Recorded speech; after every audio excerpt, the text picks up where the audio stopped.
മാഷാ അല്ലാഹ്. ഇരുമാട് സൂഫി ഷഹീദോരെ ഉറൂസോടനുബന്ധിച്ച് വയലിൽ ഭക്ഷണം നിർത്തിച്ചോറ് കൊടുക്കുന്ന ഏരിയയാണ്. ഇപ്പോൾ സമയം 1:30 മണിയായിട്ടുള്ളൂ. അസർ കഴിഞ്ഞിട്ടേ ഭക്ഷണം കൊടുക്കുള്ളൂ. ഞങ്ങളെല്ലാ സെറ്റപ്പുകളും ഒരുങ്ങിക്കൊണ്ടിരിക്കുകയാണ്. ജനങ്ങൾ മക്കാമിലൊക്കെ തിരക്കാം. മക്കാമിൻ്റെ അവിടെ നിന്ന് 1 കിലോമീറ്റർ 1.5 കിലോമീറ്റർ വരണം ഭക്ഷണം കൊടുക്കുന്ന ഏരിയക്ക്.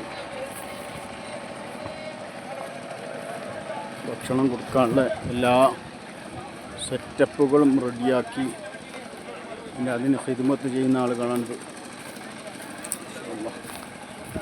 ഒരു വെഞ്ച് എല്ലാം റെഡി. ഇപ്പോൾ തന്നെ ആളുകൾ വന്നു തുടങ്ങി. മാഷാ അല്ലാഹ്. ആ ഷെഡിലാണ് ഭക്ഷണം പാകം ചെയ്യുന്ന സ്ഥലം.